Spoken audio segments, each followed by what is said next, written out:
picture frame, the Chicago skyline. Brad Sebastian Brisken had the face of a Hollywood heartthrob, the jawline of a GQ model, and the body of someone who lived at the gym all the time. His suit was always perfectly pressed, and the lines in his sleek slacks always hugged his firm thighs. There was never a dark strand of hair out of place. He looked like a Greek god, tall, fit, and fine. "Took you long enough." "Sorry, was on the phone with my mom." Jerk face. I didn't sound sorry. And this was how our 2-year working relationship had been going. Him being a jerk, me snapping back or blatantly not caring. Who cared if Brad was a millionaire? Who cared that he was seriously one good-looking, fine specimen of a man with his chestnut hair and dark brown eyes? Every woman fawned over him. Every male wanted to be him. Me? Sometimes he drove me to the point of insanity, where I wanted to wrap my arms around his neck and chokehold him, WWE style, until he turned blue. After working for him for over 2 years, there was one thing I had come to realize. Good looks and all the money in the world did not make up for his jerk-like attitude. He motioned to the chair in front of his desk, and I sat down.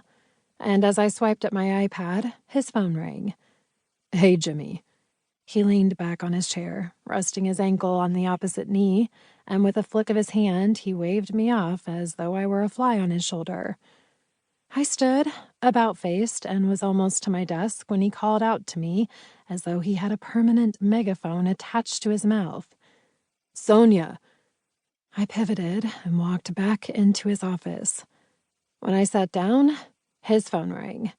He picked it up, and with a flick of his hand, he waved me off again. Yeah, but did you get the tickets?" His boisterous laughter grated on my nerves.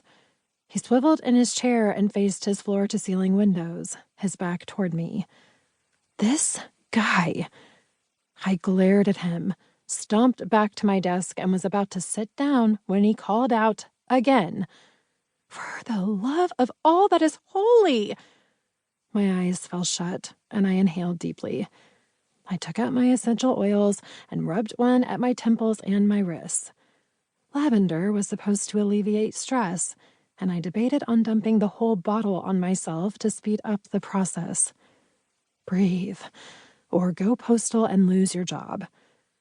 I counted backwards and walked into his office at a normal pace, purposely taking my time. "Did you spill coffee on yourself?" He lifted a perfect eyebrow and eyed the brown stain on the front of my skirt. "That's a first." Of course it was a freaking first.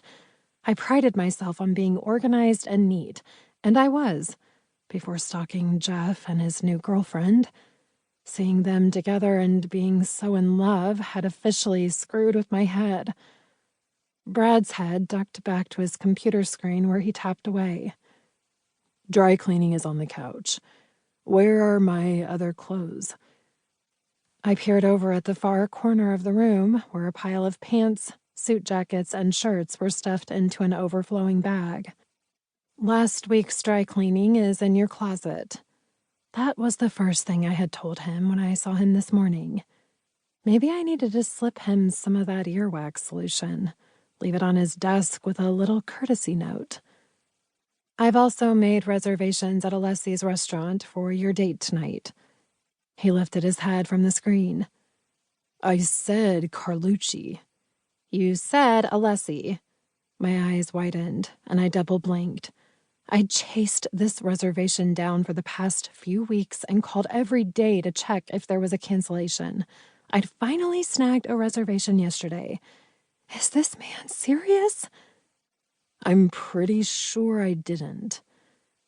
This coming from the guy who couldn't read his schedule. Despite that I kept it organized, yesterday he had met with the wrong Mr. Wilson. "Boss, really quick, can I borrow your desk because it's closer than mine so I can bang my head against it?" "Did you book the hotel?" "Yes."